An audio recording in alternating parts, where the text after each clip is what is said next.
So here we are at the last novel of the semester.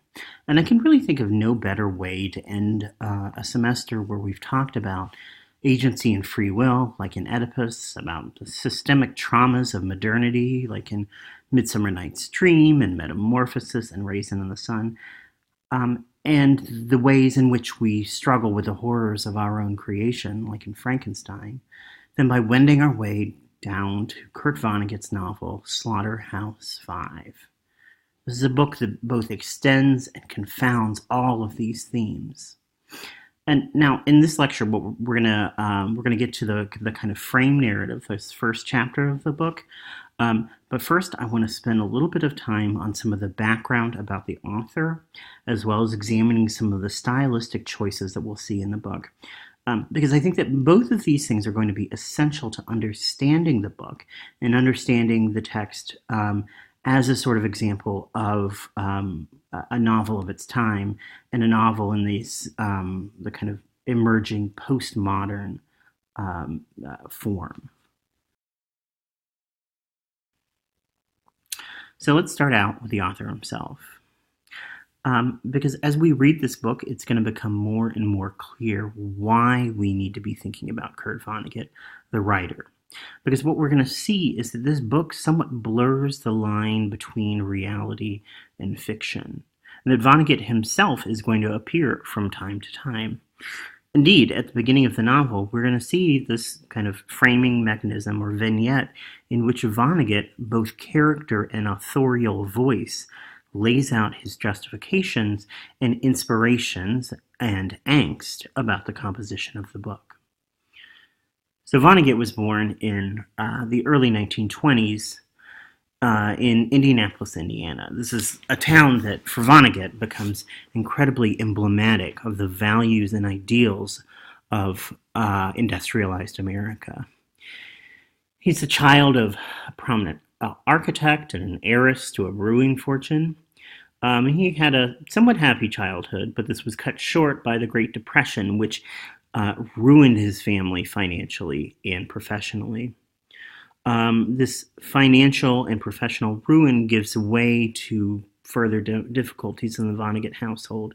His father despairs and in some ways never really recovers, and his mother sinks into alcohol and drug addiction. He initially enrolls at Cornell University in Ithaca, New York. This is another city that Vonnegut often finds inspiration in, where he majored in biochemistry, but he disliked Cornell and felt like that he didn't belong at this Ivy League institution. But this is where he really starts writing. He gets involved in the student newspaper, the Cornell Daily Sun, and yet he's still not a good student and ends up withdrawing in his junior year. So after leaving Cornell, Vonnegut joins the Army. And this is an opportunity that is going to allow him to study things like mechanical engineering, which is one of the reasons that he is excited to do this.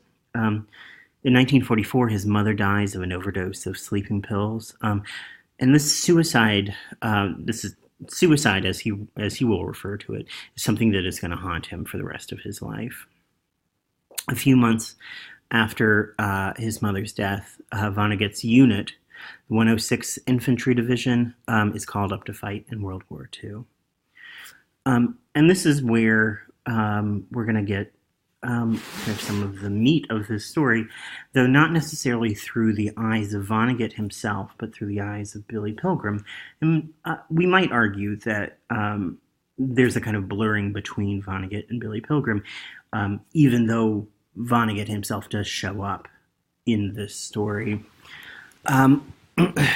So Vonnegut, along with 5 other battalion scouts in his unit, and about 50 other American soldiers, gets captured by the German army in during the Battle of the Bulge, which is December of 1944.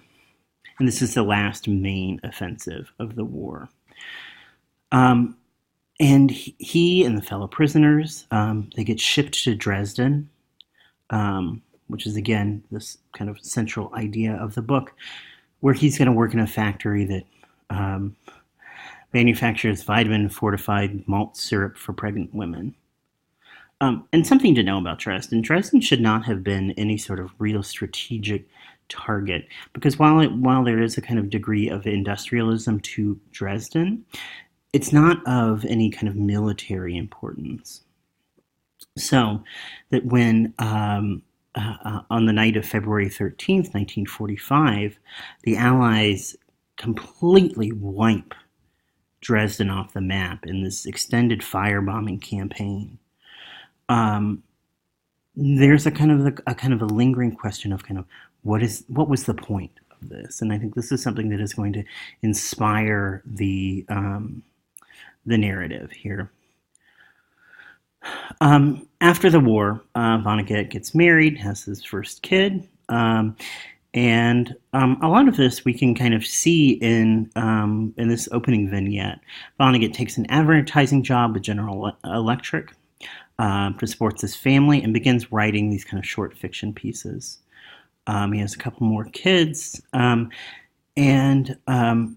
he begins actually writing more and more long form novels, all of which kind of center around a kind of dystopian idea, a fundamental both reliance and mistrust of technology and industry. And it's really, for Vonnegut, it's not necessarily that technology is something to be feared. It's that people interacting with it a lot of times is what's to be feared, right? It's a kind of neutral idea. His first novel is Play Your Piano.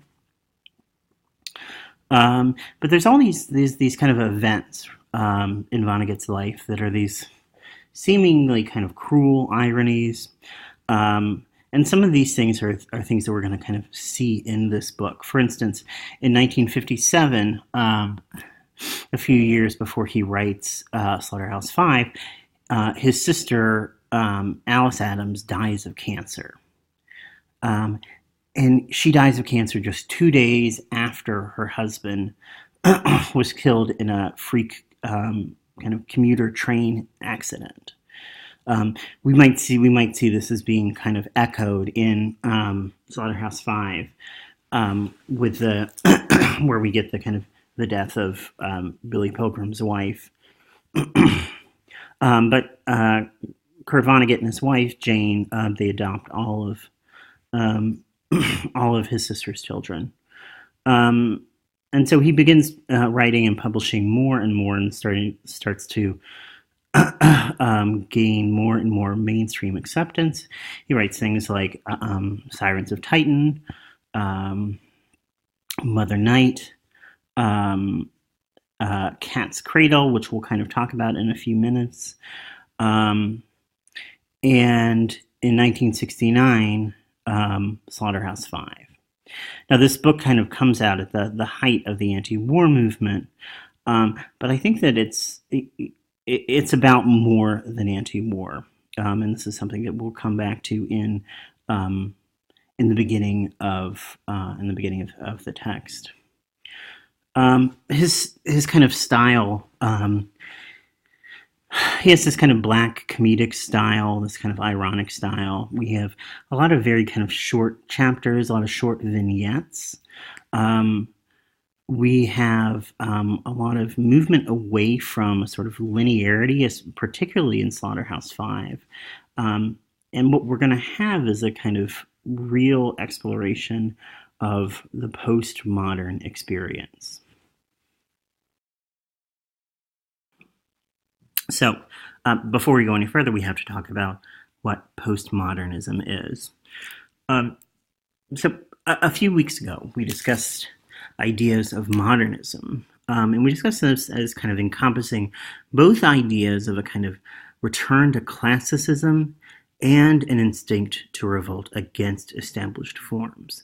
We talked about how modernism is able to, kind of by its very definition, able to hold this conflict. And a few of the ideas that we talked about in terms of this were this kind of sense of alienation and disillusionment with a growing industrialization of the age, ideas of fragmentation representing experience, and ideas of kind of calling forth the past through intertextual and illusionary methods. Now, I'm going to show my cards a little bit here and make a brief argument about Slaughterhouse 5, which is this. Slaughterhouse 5 is a postmodern novel that gives us a view of the end of modernism. I'll explain this in a few moments, but I want to mention this because we're going to see some important changes between modernism and postmodernism. So what is postmodernism? Well, at its broadest and least specific definition, postmodernism is an artistic and architectural and literary movement that began around the middle of the 20th century. Like many other movements, it's difficult to pin down the exact moment of its genesis. Some people might argue that it really, the kind of real beginning of it comes with the death of James Joyce and Virginia Woolf, these two kind of stalwart advocates of modernism. But generally, we can associate it with the middle to end of World War II. And we place it at this moment for several reasons. First, a good number of the neoclassicist modernists, or as we referred to them before, the paleomodernists. I'm thinking of James Joyce, T.S. Eliot, Ezra Pound, etc. A good number of these folks, with their desire to return to kind of Hellenistic aesthetics and kind of embracing these Nietzschean views of history that we talked about the other week, ended up being co-opted or associated with totalitarianism and fascism, and this really obviously falls out of favor with World War II. And this isn't true of all of these poets. Joyce and Eliot, for instance, didn't necessarily subscribe to these beliefs, and remain fairly apolitical, though Eliot moves into kind of a more strict, dogmatic, religious ideology later on in his life.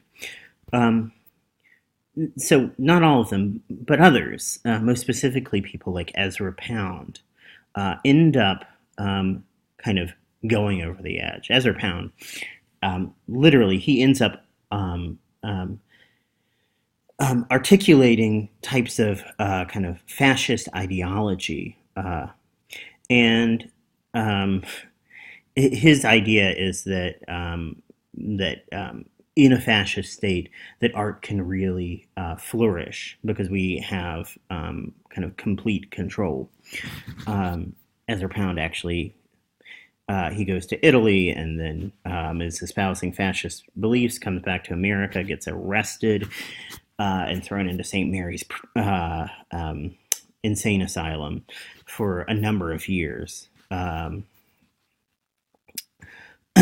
Eventually gets out, but still. And this kind of association with the paleomodernists and fascism is a kind of a very generalized statement, and it would be unfair to subscribe these specific views to all of these paleomodernists. But this particular branch of modernism certainly got a lot of bad press. So that's what we might argue on a political level. But I think we also might argue that there was a need to move forward after World War II. And this is because of the sheer trauma that was generated by the level of unimaginable destruction. We're going to talk about specifically about trauma in a few minutes. But by this unimaginable destruction, I'm thinking here of the concentration camps, of the atom bombs, and of the firebombing of Dresden, which this novel explores. And this list could go on and on. There's this German philosopher and sociologist, Theodor Adorno. He was exiled and fled Germany during the rise of Nazism, but he wrote in 1949, "To write poetry after Auschwitz is barbaric." Now, despite what this might sound like, Adorno is not calling for the end of poetry or art. um, but, but rather this, that to persist after Auschwitz in the production of sort of monuments of the culture that produced Auschwitz. Um, so these kind of old images, old ideologies that were used to produce Auschwitz is to participate by denial in the perpetuation of the barbaric culture and to participate in the process that renders a kind of fundamental criticism of culture unthinkable. So to not move on, to not have this um, uh, um, uh, monumental break, um, to not embrace a new sort of art that is actively critical and it is self-aware in its own power, that rejects all of these old ideologies. To not do that is to invite this kind of thing to happen again. Um, Again, what we see here is this implication that in order to truly move forward from the trauma of the Holocaust, we need these new forms of expression that do not perpetuate ideologies that lead to such horrors. Um, and I don't necessarily, I'm not arguing here that Adorno is articulating a need for kind of specific postmodernism here. But what we can read in his point is that we can see this as indicative of larger modes of thought of the era, a need to break and move forward. So, what is postmodernism? Well, this is kind of the $6 million question because it's really a maddening question to ask. Because postmodernism, almost by its very nature, and I'm realizing that saying that is problematic, um, resists definition. Because one of the aspects of it is a kind of suspicion or rejection of the idea of centralized truths. We see a movement from a kind of a desire for that to an understanding that there are truths that are not necessarily naturally true or fundamentally true, but that are socially constructed. And a big part of postmodernism has to do with understanding ourselves in relation to the kind of socially constructed expectations that are created for us. Whether we want to embrace them or reject them, whatever. We just need to understand the way these things are constructed.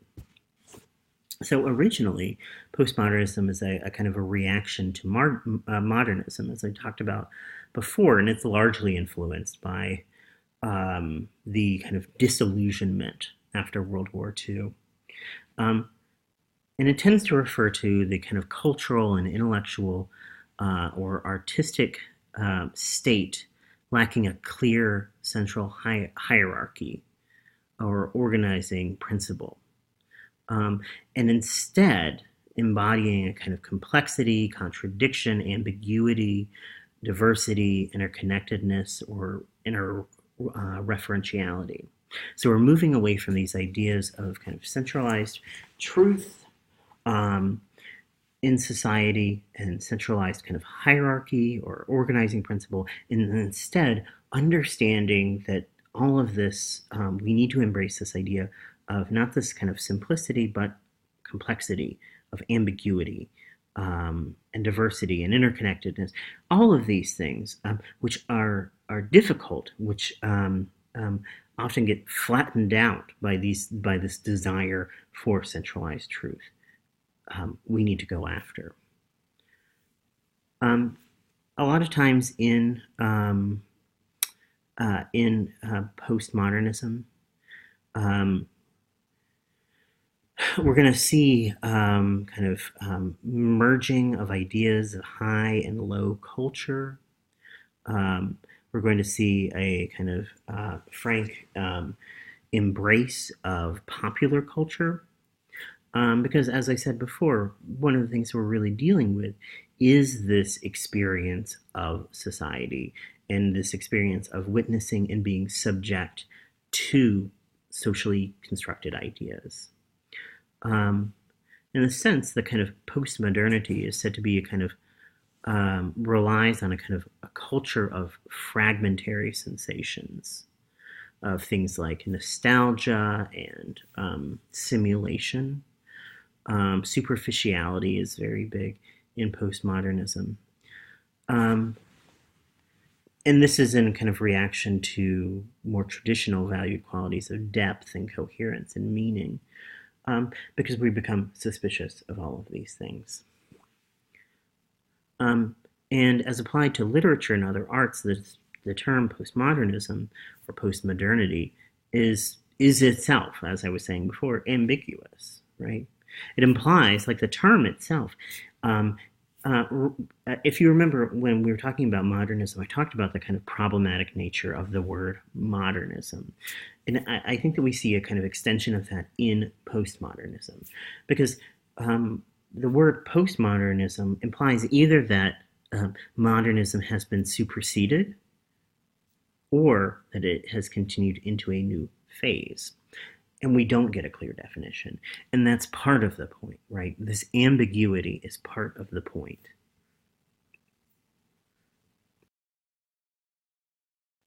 So where we see a real difference between modernism and postmodernism? Well, both modernism and postmodernism are kind of a break from these kind of ideas of late 19th century realism. I'm thinking of early Henry James and things like that, in which a story was told from an objective or kind of omniscient point of view. Instead, in modernism and postmodernism, we have a movement towards exploring subjectivity. We're examining kind of inner states of consciousness, the ways in which perception dictates our truth.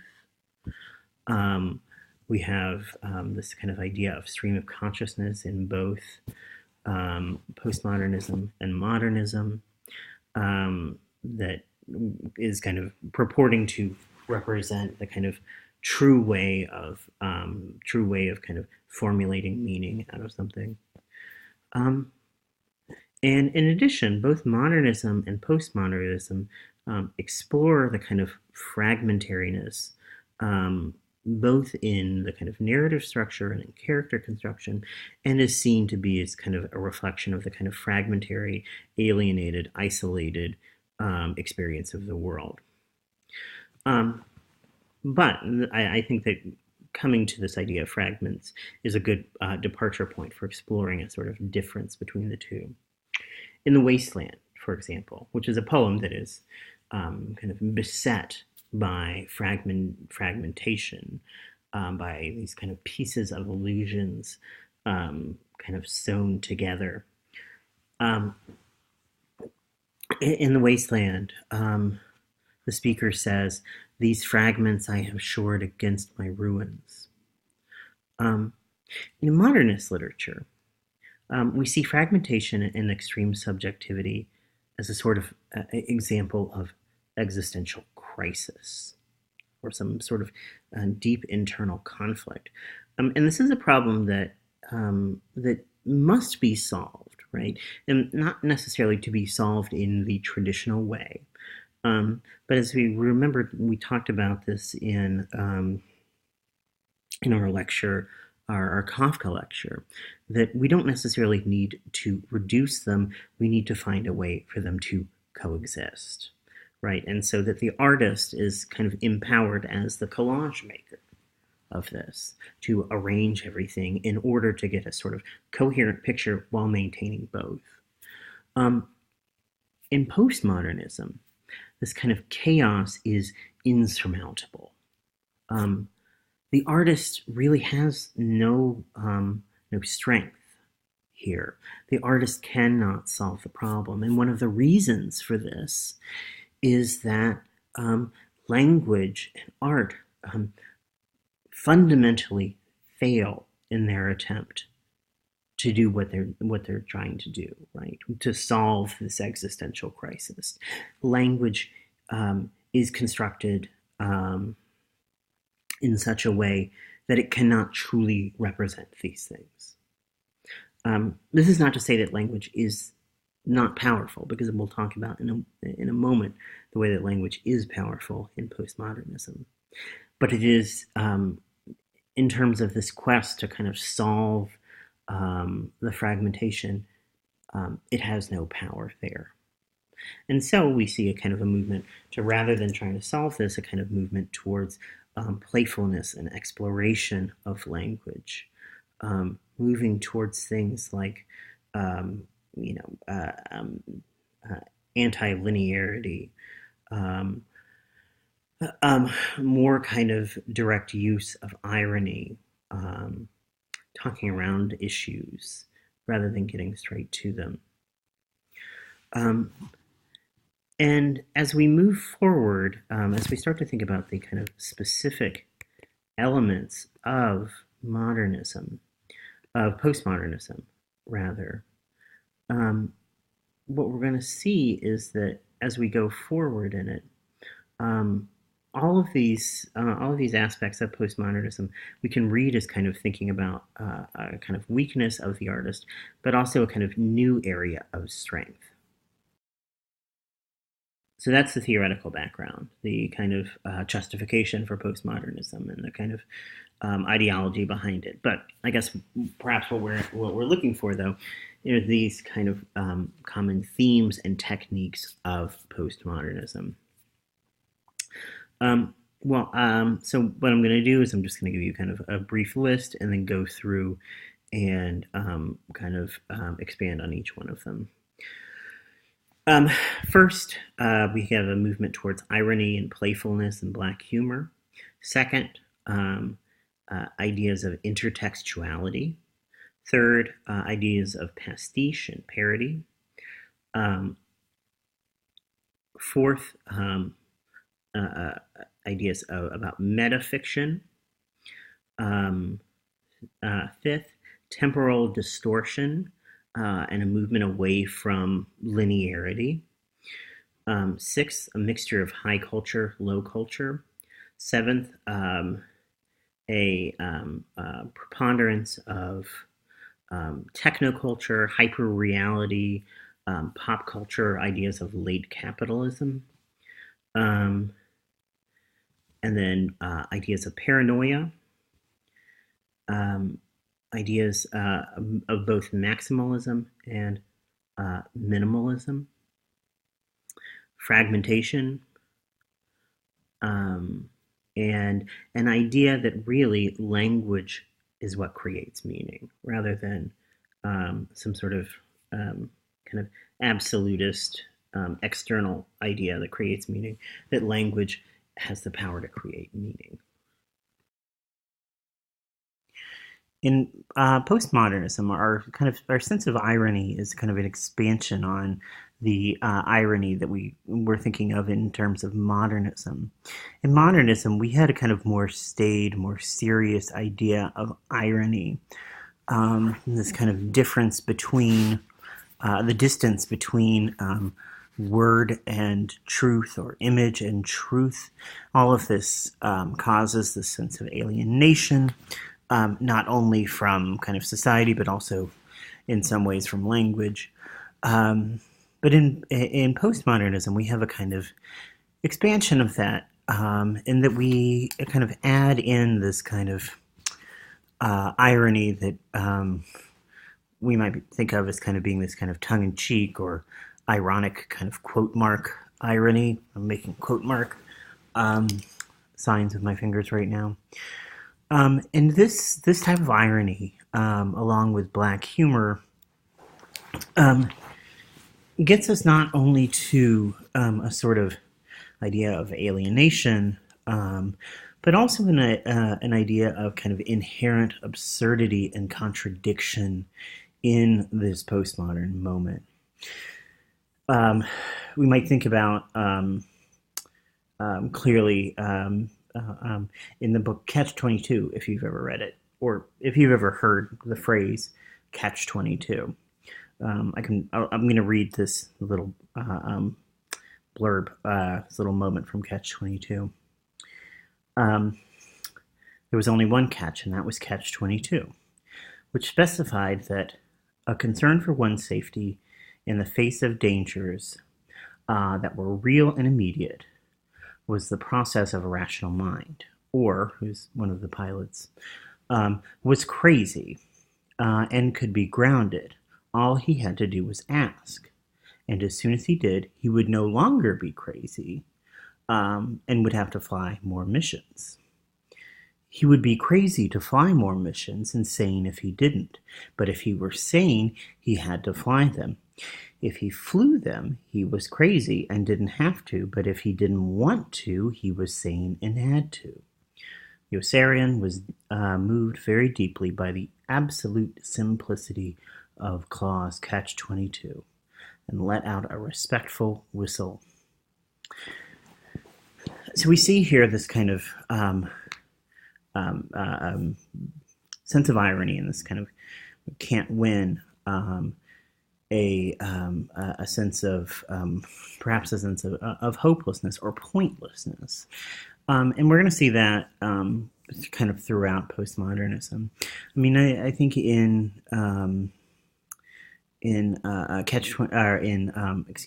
Slaughterhouse 5, which we're reading now, that there's a kind of ironic twist in this the bombing of Dresden itself. We're going to see a kind of cascade of ironies. But there is a kind of ironic twist in the bombing of Dresden, in that there's really no point in it, right? And yet it is one of the most destructive moments in the war, and yet there's really no point in it. And so this is where we kind of come to in terms of irony. It's just kind of laying bare the kind of ideas of kind of pointlessness, hopelessness, inaction, inability to act, that are kind of incumbent in modern life or postmodern life. Because in postmodernism we see a decentered idea of truth and meaning, we also see a kind of dissolution of boundaries between different ideas, in that they can things can be interwoven, and we can kind of embrace a sort of multiplicity. And we see this in the kind of the rise of intertextuality within postmodern texts, which is, if you'll remember from the beginning of the semester, it's this kind of this relationship, kind of direct relationship or indirect relationship between one text and another. And this can be in the form of kind of stylistic imitation, referential moments, or something like this. But one of the things that's important about this within kind of because we do see this in modernism, we see this indeed before. One of the things that kind of sets us apart within postmodernism is that these intertextual references become much more complicated than just a reference to a single text.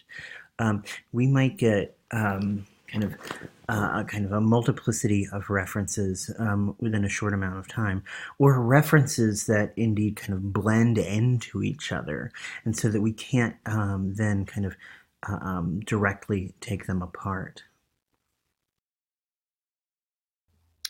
So parody and pastiche are two specific kinds of intertextuality that are important in postmodernism.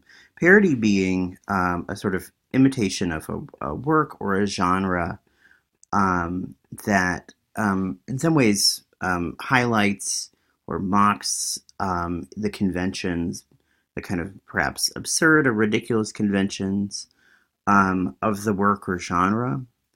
And it is intended to provide a sort of ironic commentary on it. Pastiche, on the other hand, is a little bit like that. But it's taking a lot of aspects of either one genre and different stories within that genre, or several genres, um, and kind of melding them together. The idea of pastiche is not necessarily that it is to demean or ridicule or provide some sort of negative commentary or ironic commentary. Rather, it's usually meant to either honor or be kind of respectful of. Um, if we think about pastiche, we might think about um, something like Star Wars is a kind of pastiche of all of the kind of 1930s, 1940s movie serials, kind of sci-fi movie serials and radio serials that George Lucas grew up watching. And so, but the point is that both of these are um, these intertextual moves that merge the main text, the text that is being written by the writer, with all of these outside texts. So metafiction, what we're talking about when we're talking about that is we're talking about kind of foregrounding the process of the writing. That we are meant to see the writing as something that is a process and the text as something that is a product.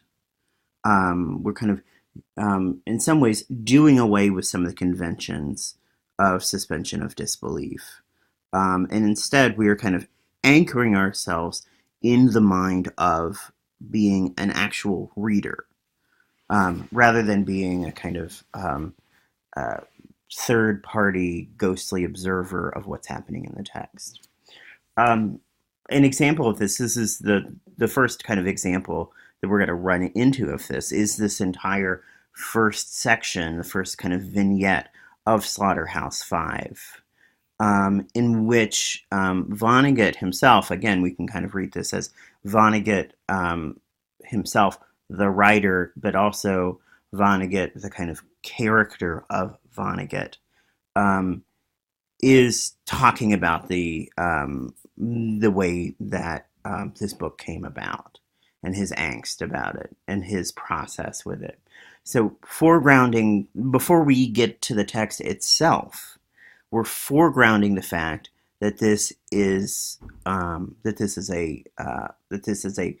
a text that has been constructed, and we're meant in some ways to then look at the way the text is constructed rather than just look at the story itself. Another aspect of postmodernism that we're going to run into pretty quickly in Slaughterhouse 5 is this idea of temporal distortion. And indeed, this is one of the things that sometimes throws readers of this kind of for a loop. Um, the idea of temporal distortion, one of the things that we're kind of giving up is this idea of this kind of narrative convention of linearity, meaning that we kind of start a story, we move from point A to point B to point C to point D, and then finally we arrive at point E. For some reason, we've decided to end our story at point E. Um, so that's the kind of idea of the kind of linear nature. And then within that we see this kind of series of kind of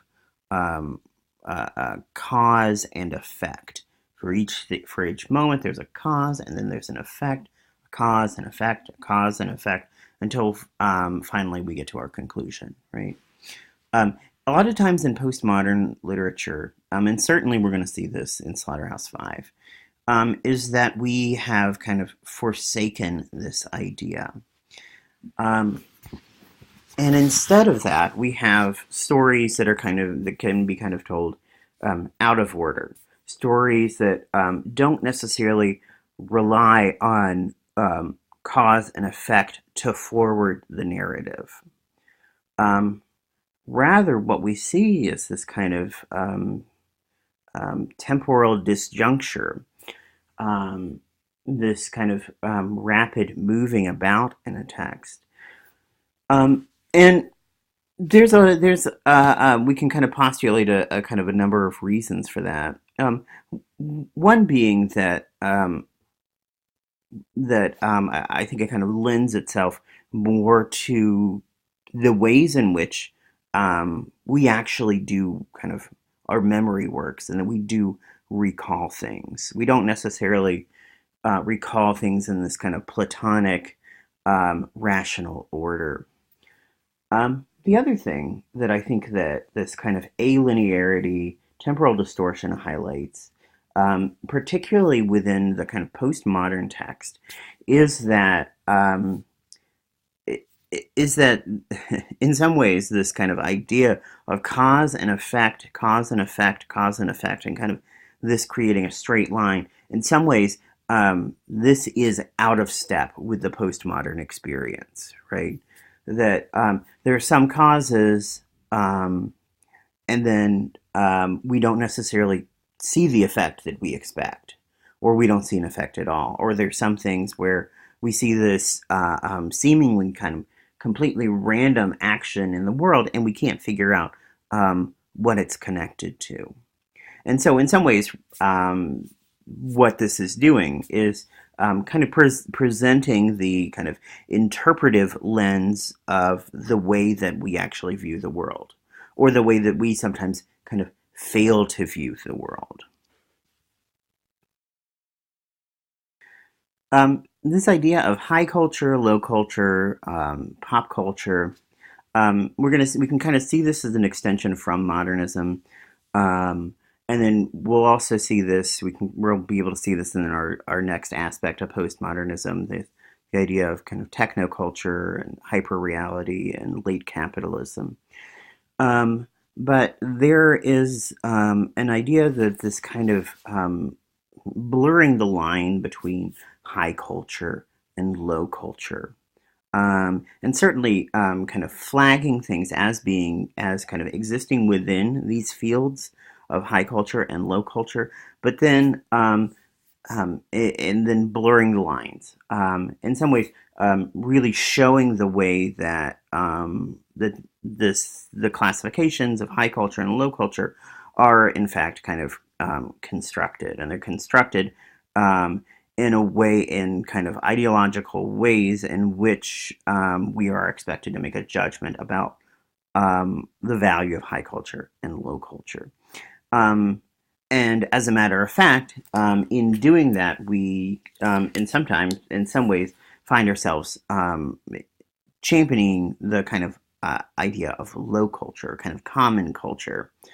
And so we're kind of pushing this idea of the kind of strict separation between the two kind of out the door.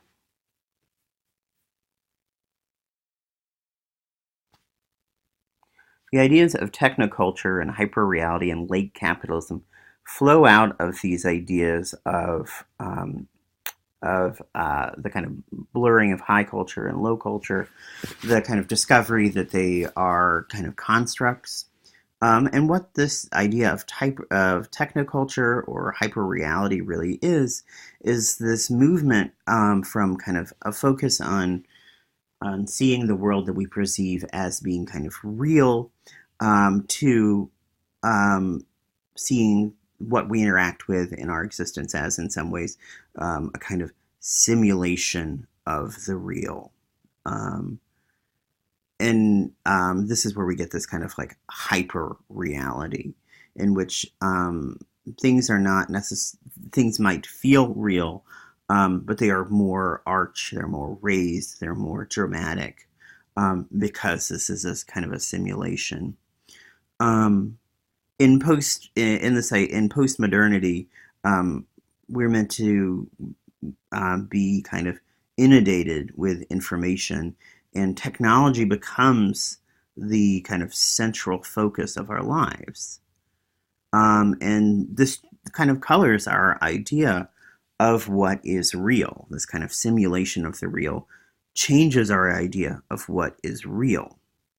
Um, if we think about in our kind of day-to-day existence, you know, the if we think about the way that we use Facebook, if we still use Facebook, are we still using Facebook? Are we on Snapchat or Glitter or some other chat service? I might be showing my age here. Um, if we think about this, right, that the Facebook is a kind of a constructed reality, perhaps an augmented reality.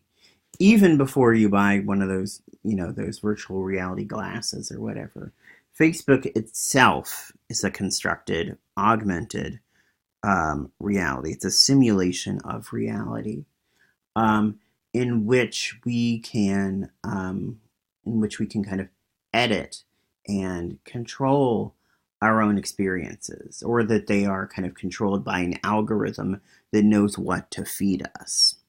And so, really, the kind of experiences that we have within this are not real experiences. They are simulations of real experiences that we would have in the non-technological world. And yet, these become our primary method of understanding the world, right? We think about in the 2016 election, kind of going forward, and probably, you know, and before that as well. But this idea that people started talking about of the kind of bubbles that we live in that are reinforced by this technology, right? Where we're only fed news and opinions and conversations that already kind of prop up our existing view of the world. And so that view of the world becomes hardened into a sort of reality. And so, thus, then, the simulation of reality becomes reality itself. Now, and Frederick Jameson, who is a literary and cultural philosopher, says that this is kind of a marker of late capitalism. And what he means by this is that in late capitalism, the product no longer is the most important thing to be sold. That in some ways the product is ancillary in late capitalism. Instead, what late capitalism sells is ideology, is a simulation, a way of viewing the world. And this is infinitely more attractive than any sort of product, because you don't need to use any resources to produce it. Instead, you rely on this kind of technological reinforcing loop, and you can sell this, and people will buy it because it's what they actually desire. We kind of have stripped out anything else that is unnecessary about a product. And the assumption is that what we actually desire are these things that reinforce our views of the world.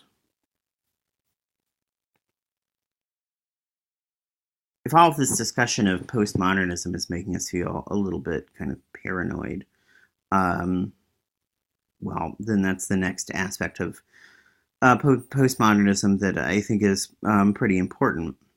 This idea of paranoia in the postmodern moment is this idea that, okay, we are kind of getting comfortable with the fact that there is the kind of chaos surrounding us, right? That it is in some ways unknowable. But what if there is an organizing principle? What if there is some sort of organizing principle to the world, and that we're the ones who don't know what it is?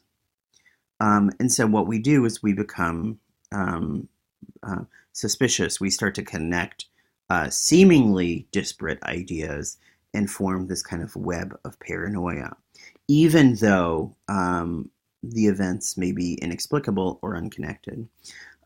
If you want to see the rise of paranoia in the postmodern moment, look no further than your conspiracy theory websites.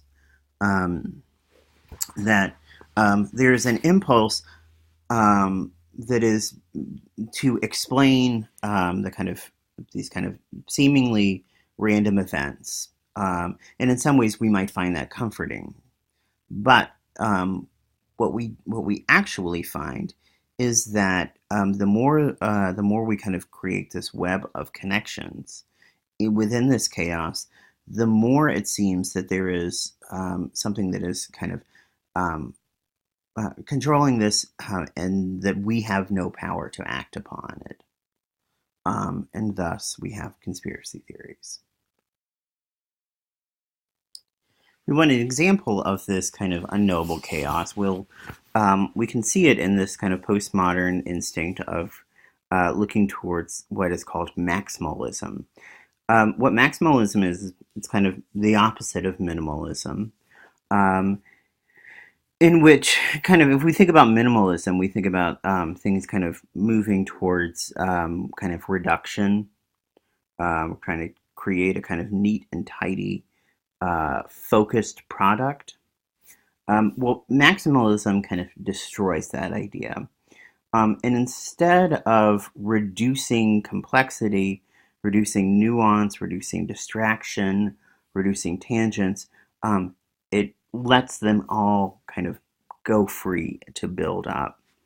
And so what we have are these novels that are, they wander around, that fill us with almost too much information. That we get partway through a chapter and then we have a tangent into something completely different. Um, and this, again, I think we can link to the kind of postmodern view of the actual way that we perceive the world, in which we are in a culture where we are constantly kind of under attack by amounts of information. That if we're going to create if we're going to create something that is a kind of example of the way that we perceive the world, that we can't actually use this kind of reductive quality. We have to create these texts that become kind of exponentially large. Extending from the earlier idea of techno reality and hyper reality and late capitalism is a new view of language. And we've talked about language a little bit. And the idea in postmodernism that language is unable to fully communicate reality. That reality is just too big, or perhaps not reality, but the lived experience is too big to be communicated by language, and particularly in the aspects of things like trauma. But what language can do is that language then creates a reality. Um, so it can't represent, it doesn't have the power to be representative anymore, to communicate in that kind of representative, this is a word which represents an image. Instead, it has the power to kind of create and shape realities. Um, because what we do is we kind of come to a kind of conclusion that our primary method of engaging with reality is through language, and that the more that we can kind of change language, edit language, that those edits to language change our experience of reality. And so what we see is instead of a kind of a search for a kind of transcendent truth, we see a more of an emphasis on the ways that language creates and defines reality. Okay, so let's come back to Slaughterhouse-5 and come back to the argument that I made a little bit earlier, that it's a postmodern novel about the death of modernism. First, let me just say that it's not about the death of modernism per se, right? But about the apex and decline of industrialism, the type of industrialism to which modernism is partially reacting. I'll explain this in a second, but suffices to say that if industrialism obliterates modernism, then modernism ceases to be effective.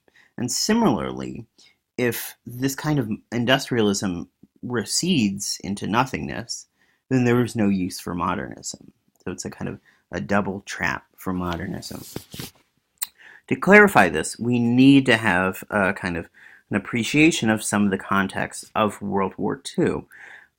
This kind of moment that we're arguing when modernism, postmodernism, kind of takes over from modernism. So to get some context of World War II, not only in regards to itself, but in regards to its place in the development of warfare in industrialized society. So we mentioned this in the lecture on Kafka and modernism, but World War I is really seen as the first truly industrialized war. So thanks to developments including deadlier weapons, chemical warfare, mass production, war ceases to be a conflict between different aspects of humanity and instead becomes almost factory produced. And I'm not just talking about weapons here, but also people. The number of casualties in World War I were and are staggering. 40 million people. And this was a war in which armies were entrenched in a battle of attrition for a lot of times only relatively small gains. For example, in the 140-day Battle of the Somme, that battle alone saw more than 1 million casualties. 80,000 of these casualties were from the first day alone. 80,000 in the first day of this battle. And despite losses like this, soldiers are continually called up and kind of fed into this kind of grinding machine of death. If you look at the Georgian poets of the time, the World War I poets, we see this idea of young men being kind of literally fed into this machine and ground into blood and gore and bones. So if we see World War I as the first truly industrialized war, then we might see the World War II and the Holocaust as being kind of more appalling, a more appallingly refined version of this. And as in this, we see human beings kind of being dehumanized. We see the literal kind of removal of humanization and literally treated like objects as they are systematically, again, kind of fed into these evil technological horrors and gassed and fed into burners. It's not just that, though.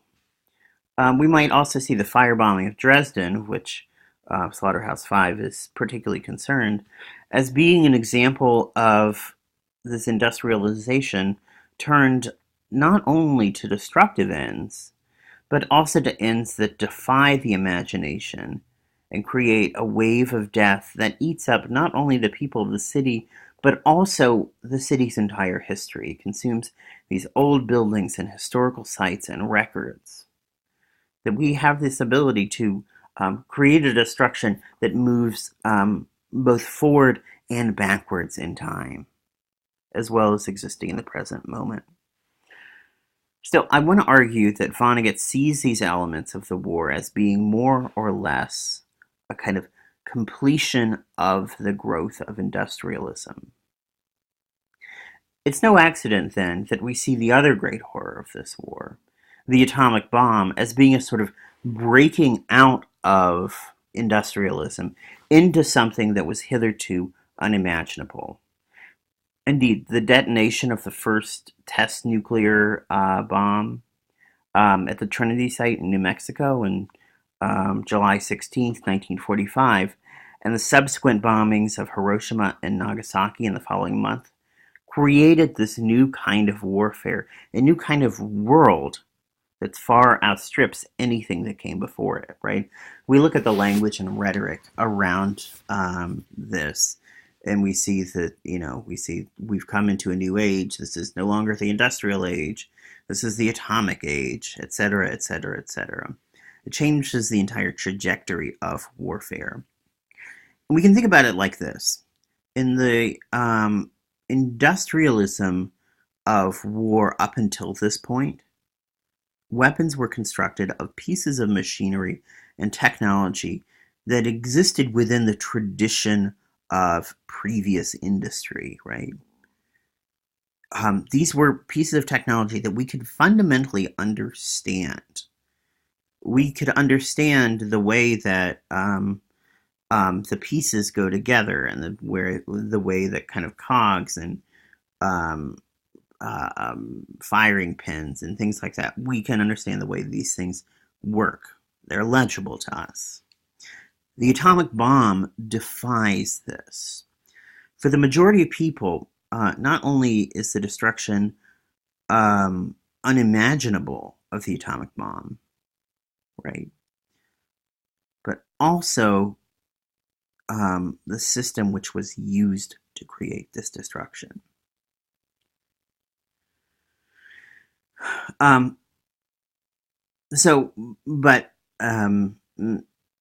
This is not to say that the destruction of the industrialism was not unimaginable. It was.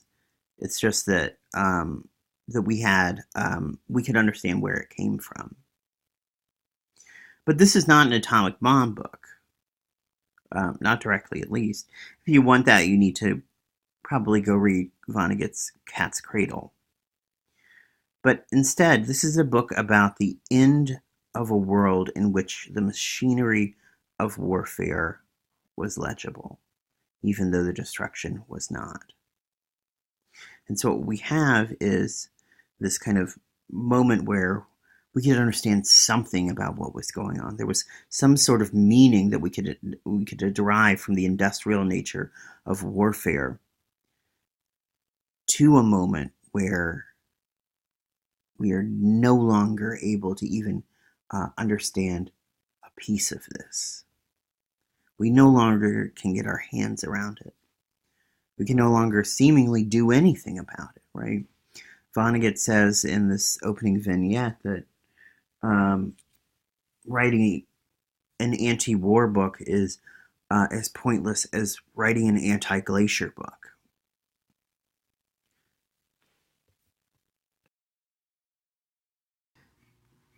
This leads me into an argument about the form of this book, and why the form of this book is the only form that really makes any sense.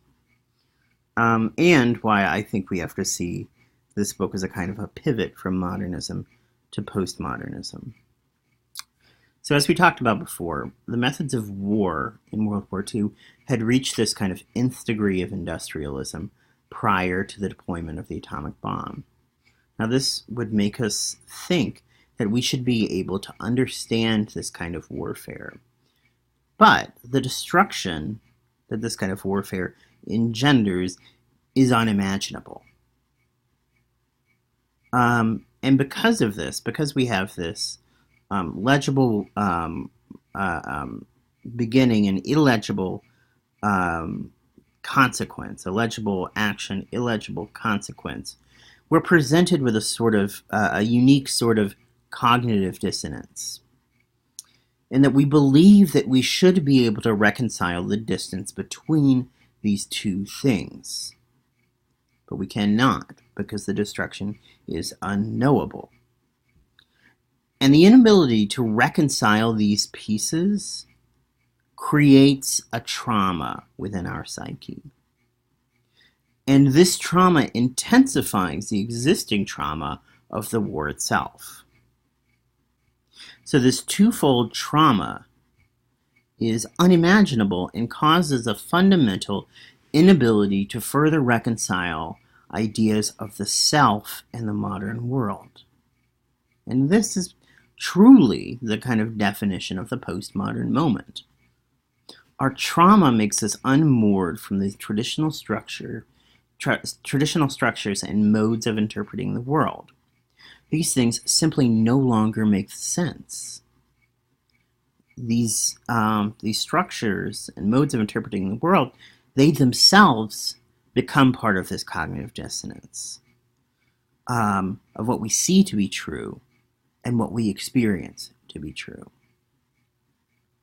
So if we look specifically at the idea of trauma, we might find it irrevocably tied to the postmodern moment. Michel Balaïev writes that that the concept of trauma is generally understood as a severely disruptive experience that profoundly impacts the self's emotional organization and the perception of the external world. In talking about this kind of trauma, particularly as it manifests in the literary form, it is perhaps useful to return to Freud, who first began creating these theories of trauma. I would point out here that while Freud is in many ways kind of passé and somewhat problematic, he does provide us with a language through which we can begin discussing this. And I might add, in this formation of trauma, language is incredibly important. Freud's model of trauma imagines an extreme experience which challenges the limits of language and even ruptures meaning altogether. In this model of trauma, it indicates that suffering is, by its definition, unrepresentable. I should also add that he says that that trauma fragments the psyche and even ruptures meaning altogether. This is exactly what we're talking about when we're talking about postmodernism. The inability of language and the inability really of the self to resolve these chaotic cognitive dissonances, the kind of impotence of language in this respect. So this first wave of trauma theory in terms of literature really did kind of rely on this idea of trauma being an unrepresentable event that revealed the inherent contradictions within language and experience. Traditionally, this traditional model, in this traditional model, trauma is viewed as an event that fragments the consciousness and prevents direct linguistic expression. Following from this model, we might argue that it is not only language that is imprisoned by trauma, but also form itself. Because what is form but a way of organizing language and imagery into a coherent narrative? But in trauma, as is noted by Freud and other psychological critics, even up to now, traumatic memory is abnormal and lacks the narrative necessity to integrate it into the psyche. Which means that one of the reasons why trauma is traumatic is that we cannot integrate it. We cannot integrate it into the psyche. It is always something separate from the psyche, and we continually try to integrate it, but we cannot. At this point, I want to take a quick moment and look at a poem, and it's a poem by Emily Dickinson. Here's the poem. To, it's called "Tell the Truth, but Tell It Slant." Uh, Tell all the truth, but tell it slant. Success in circuit lies. Too bright for our infirm delight, the truth's superb surprise. As lightning to the children eased with explanation kind, the truth must dazzle gradually, or every man be blind. So, what is Dickinson talking about here? Well, I think it's essential to get to this because I think this will become the reason why we have to have this specific form, this specific confusing, outlandish form for this novel. What Dickinson is talking about, and really in some ways kind of anticipating kind of these discussions of trauma, um, is that in some ways um, language will always fail to grasp the entirety of nature. Or if it does, the real truth, the real unvarnished truth, is too much for us to understand. We become overwhelmed by it. And so, because of that, right, we might say that if we were to approach it head on, we might be inviting more trauma. And so, if we're to follow from this, what Dickinson says is, you do have to tell the truth, but you can't tell it head on, right? She says, tell all the truth, but tell it slant. Because that's the only way that we can really get to the truth without being consumed by the intensity of it. And I think that this is exactly what Vonnegut is doing here in this book. The trauma of World War II, the trauma, his personal trauma of Dresden, trauma of World War II, is so intense that language fails. There's no way to represent that through language. And if you could, it would be impossible to read. It would annihilate us to read it. So Vonnegut has to tell the truth, but tell it slant. He has to begin taking apart not only the kind of truth of the story, but the truth of the structure of the story. The trauma is that deep that the structure itself needs to be deconstructed in order to begin to get to the truth of the story. In order to be able to coherently explain not only the kind of facts of this story, but the way that this story of war, of kind of mass destruction, the way that actually affects people. We can't do that through the old structures. We can't do that without taking apart form and language. And this is exactly what Vonnegut is going to be doing in this piece.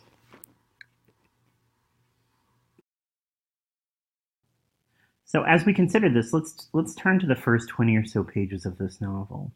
We might call this the frame, or perhaps just a kind of metatextual indulgence that gives us an idea about the creation of the novel. But whatever the case, I think it's important for us to look at. So let's take a look at the opening sentence. The opening sentence reads, "All this happened, more or less." Now, in some ways, this is the absolute perfect postmodern opening. It both establishes an authorial control and authority and sense of truth, while at the same time undermining it. And so what we get from this is this sense of distinct ambiguity. And from this ambiguity, from this kind of irreducible ambiguity, is going to grow the rest of the novel. In this section, he tells the story of him and his life after the war, and we really get a sense of the ways in which this war and this experience change Kurt Vonnegut. And right now, we're kind of in this frame narrative. We are thinking about Kurt Vonnegut both as author and as character. He goes on. He talks about going back to Dresden in 1967. He says it looked a lot like Dayton, Ohio. More open spaces than Dayton has. There must be tons of human bone meal in the ground. He says, I went back there with an old war buddy, Bernard V. O'Hare. We made friends with a cab driver who took us to the Slaughterhouse where we had been locked up at night as prisoners of war. His name was Gerhard Mueller. He told us that he was a prisoner of the Americans for a while. We asked him how it was to live under communism, and he said that it was terrible at first because everybody had to work so hard, and because there wasn't much shelter or food or clothing, but things were much better now. He had a pleasant little apartment. His daughter was getting an excellent education. His mother was incinerated in the Dresden firestorm. So it goes. I think it's important to stop for a moment on this. Let me just reread this line. His mother was incinerated in the Dresden firestorm. So it goes. This phrase, so it goes, is going to be one of a few kind of refrains that we keep getting throughout the novel. And we're going to see that this so it goes is often preceded by a description of somebody's death, some tragic death. But if we look at this whole sentence here, he had a pleasant little apartment. His daughter was getting an excellent education. His mother was incinerated in the Dresden firestorm. So it goes. There's something kind of casual about this description, about the way that this description of the mother being incinerated in the Dresden firestorm. It's just a kind of a plain sentence, no punctuation, just a period. And then followed by so it goes. There's something kind of emotionless, desensitized about it. And one of the things I think that we're going to find with this so it goes is that the more times that we read so it goes throughout the novel, first of all, let's just take a look, think about what so it goes really means, right? It means, basically, and that's what happened, right? Or this is the kind of thing that happens, right? And in some ways, it's kind of a meaningless refrain. But we keep getting this over and over again, kind of attached to these descriptions of images of death. So we should think about the function of this then is this so it goes meant to be a sort of kind of a way of kind of connecting all of these deaths together? Or is it a way of just kind of underlining the fact that as this phrase gets repeated over and over again, and these images of death get repeated over and over again, that each one kind of loses a sort of meaning, and they all blur into each other. So Um, so saying somebody like, so he died. That the more that we say that, the less intrinsic emotional weight that it has.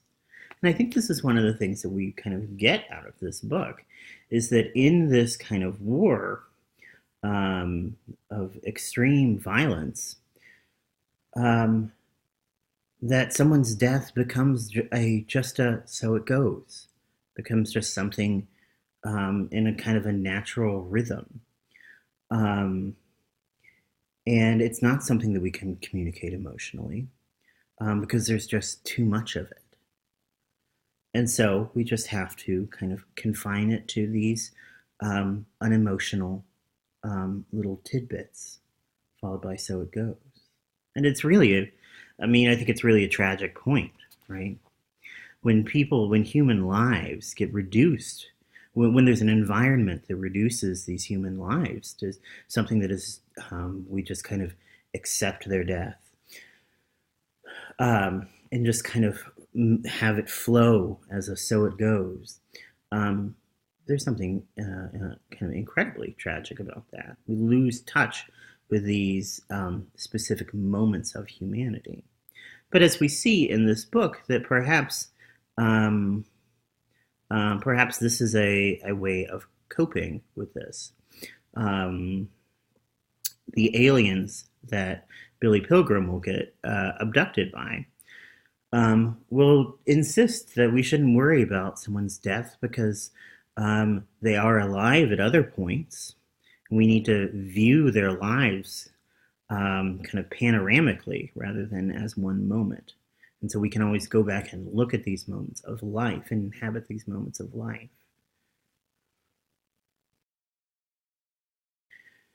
So as we're kind of exploring this kind of metatextual opening, Vonnegut is giving us this idea of the composition of this book. He says, I would hate to tell you what this lousy book cost me in money and anxiety and time. When I got home from the Second World War 23 years ago, I thought it would be easy for me to write about the destruction of Dresden, since all I would have to do would be to report what I had seen. And I thought, too, that it would be a masterpiece, or at least make me a lot of money, since the subject was so big. But not many words about Dresden came from my mind then, and not enough to make them a book, anyway. And not many words come now, either. When I have become an old fart with his memories and his Pall Malls, with his sons full grown, I think about how useless the Dresden part of my memory has been, and yet how tempting Dresden has been to write about. I am reminded of the famous limerick. There was a young man from Stamboul who There was a young man from Stamboul who soliloquized thus to his tool: "You took all my wealth, you ruined my health, and now you won't pee, you old fool." And I'm reminded, too, of the song that goes, "My name is Jan Janssen, I work in Wisconsin. I work in a lumber mill there. The people I meet when I walk down the street, they say, 'What is your name?' And I say, 'My name is Jan Janssen. I work in Wisconsin,' and so on into infinity." Over the years, people I've met have often asked me what I'm working on. I usually replied that the main thing I was working on was a book about Dresden. I said this to Harrison Starr, the movie maker, one time, and he raised his eyebrows and inquired, "Is it an anti-war book?" "Yes," I said, "I guess." You know what I say when I hear people are writing anti-war books? No. What do you say, Harrison Starr? I say, why don't you write an anti-glacier book instead? So, this idea of a kind of a complete failure of language for Vonnegut to be able to communicate this, the memories are there.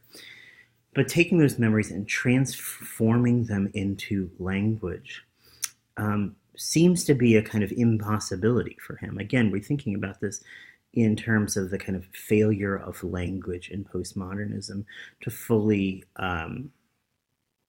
be able to represent this kind of world. And it's interesting because, I mean, he thinks that, right, I mean, we would assume he's got this big story to tell. All he's got to do is tell his story. But it's impossible.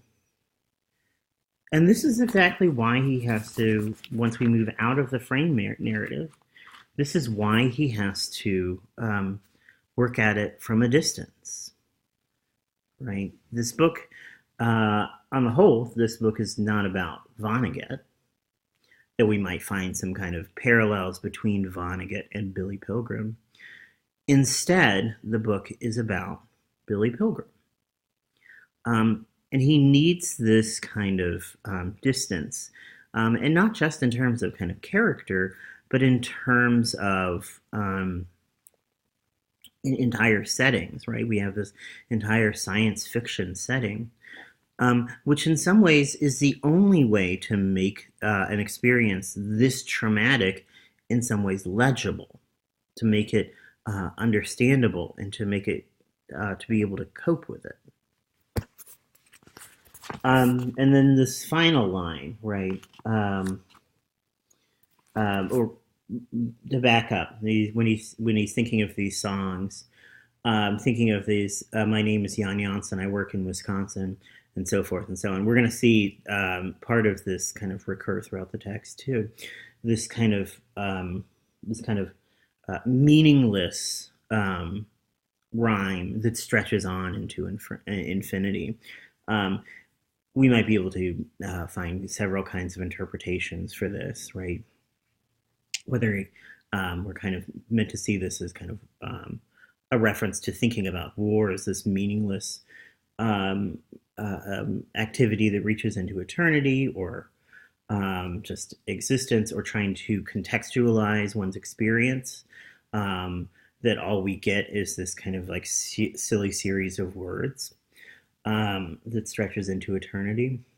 But going to the end of this, when he's talking about this, talking to Harrison Starr about writing an anti-war book, and he says, well, why don't you write an anti-glacier book?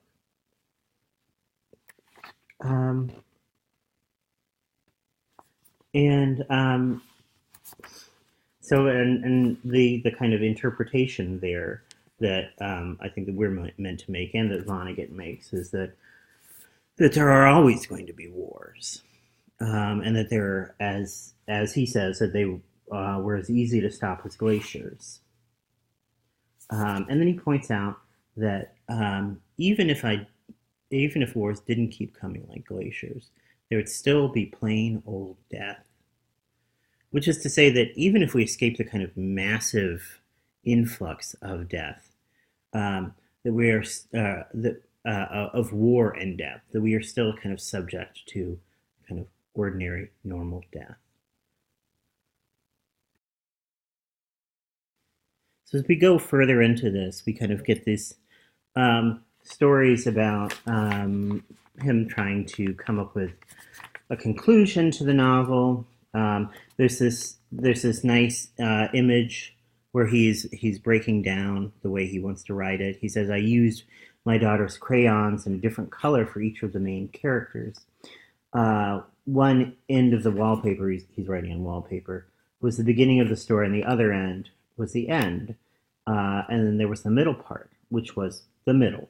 And a blue line meant a red line, and then the yellow line. And the yellow line stopped because the character represented by the yellow line was dead, and so on. And the destruction of Dresden was represented by a vertical band of orange cross-hatching. And all the lines that were still alive passed through it and came out on the other side. The end, where all the lines stopped, was a beet field in Elba, outside of Halle. The rain was coming down. There was Europe. The war in Europe had been over for a couple of weeks, we were formed in ranks with Russians soldiers guarding us.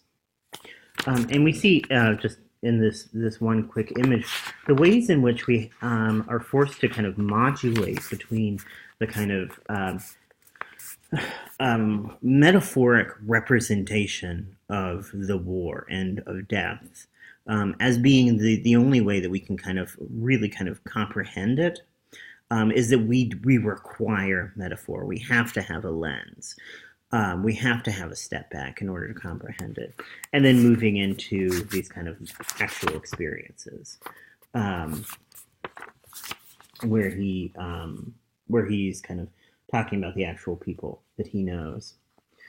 But he goes on and he talks a little bit about his background. His background as a reporter in the police department, covering all sorts of kind of things that were terrible. But then he goes and he meets up with his old friend. This is before they go back to Dresden. He goes back and meets up with his old war buddy, Bernard V. O'Hare. And he says, a couple of weeks after I telephoned my old war buddy, Bernard V. O'Hare, I really did go and see him. This must have been 1964 or so, whatever the last year for the New York's World's Fair was. Echi Fuggeres Labentur Ani. My name is Jan Janssen. There was a young man from Istanbul. So we get this kind of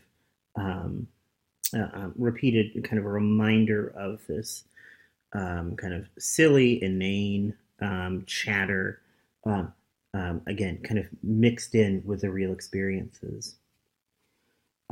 He goes to see him, and he notices that Bernard O'Hare's wife is not too crazy about him, right? Hey, Vonnegut is this guy who kind of shows up, and his idea is that he and Bernard V. O'Hare are going to get drunk and talk about the war, and his wife doesn't want that. But she, in some ways, she's helpful to them. But she is angry about this whole thing.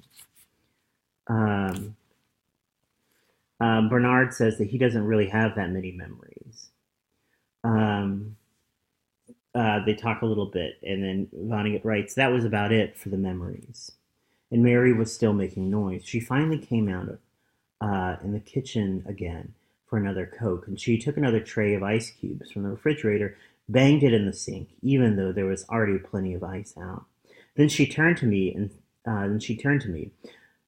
let me see how angry she was, and that anger was for me. She had been talking to herself, so what she'd said was a fragment of a much larger conversation.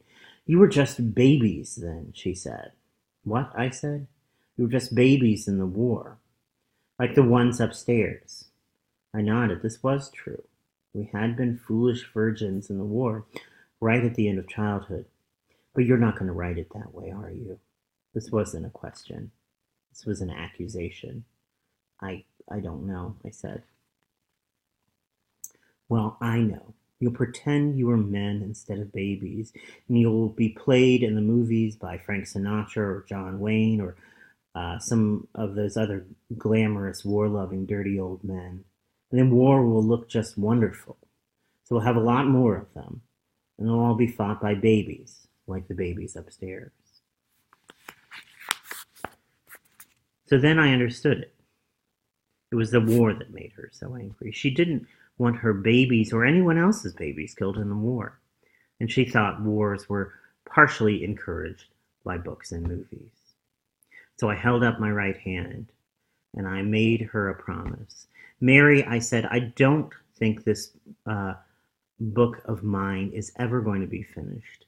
I must have written 5,000 pages by now and thrown them all away.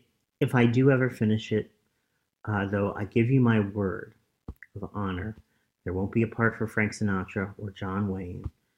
And I'll tell you what, I'll call it the Children's Crusade. She was my friend after that. So they go over this kind of history of the Children's Crusade, and I think that this is, one of the things this is meant to do is kind of to foreground this idea of, that children are usually the ones that fight our wars for us. That the older generation, maybe the generals and the commanders, the people giving the orders, but it's inevitably the children who are the ones who suffer and die, the young people.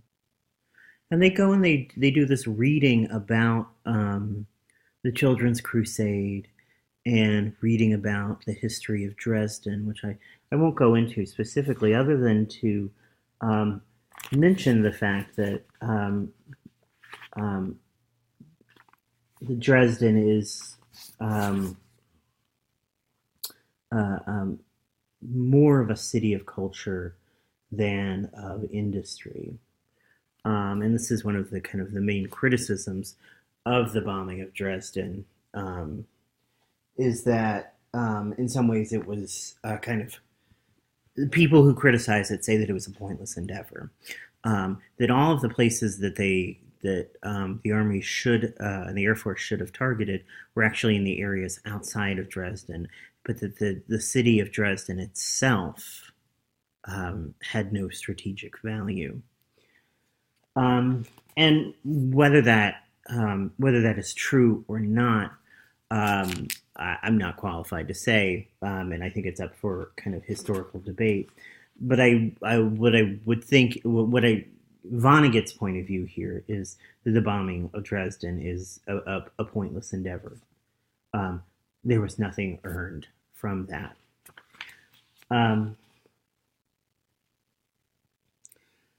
But he goes on, so we get this, and the other thing to kind of note here is that the inclusion of these kind of encyclopedic articles here is another kind of postmodern move. We have this kind of mixing of genres, right?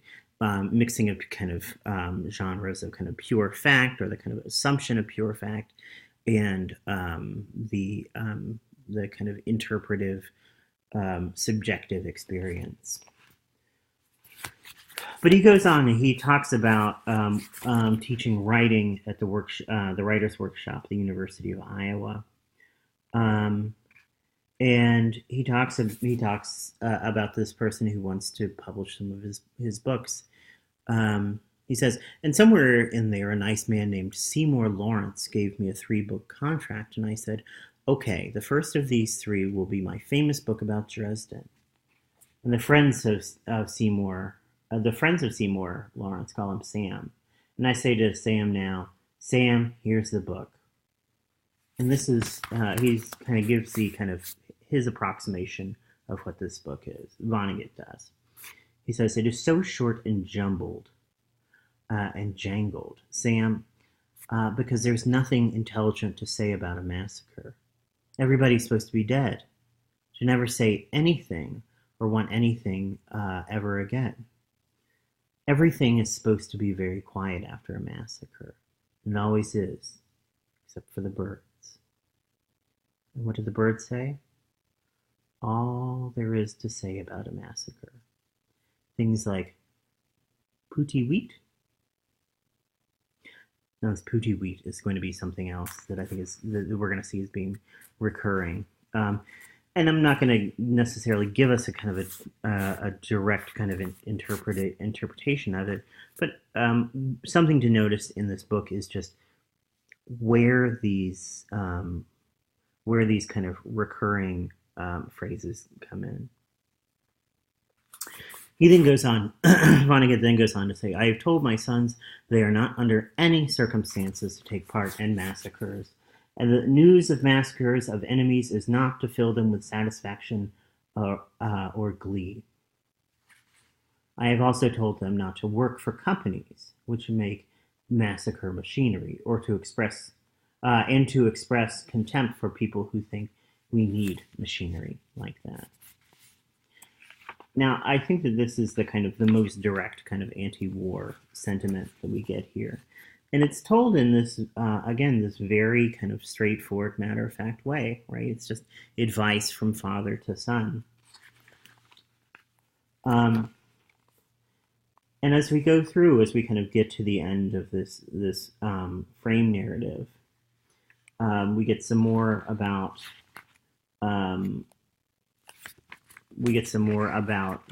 his trip back to Dresden.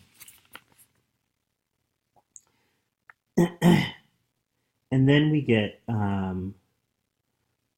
this moment where he's sitting in a hotel room looking in a Gideon Bible. Little Bibles you get somehow end up in every hotel room. He says, I looked through the Gideon Bible in my motel room for tales of great destruction. The sun was risen upon the earth when Lot entered Zoar, I read. And then the Lord rained upon Sodom and upon Gomorrah brimstone and fire, and the Lord out of heaven.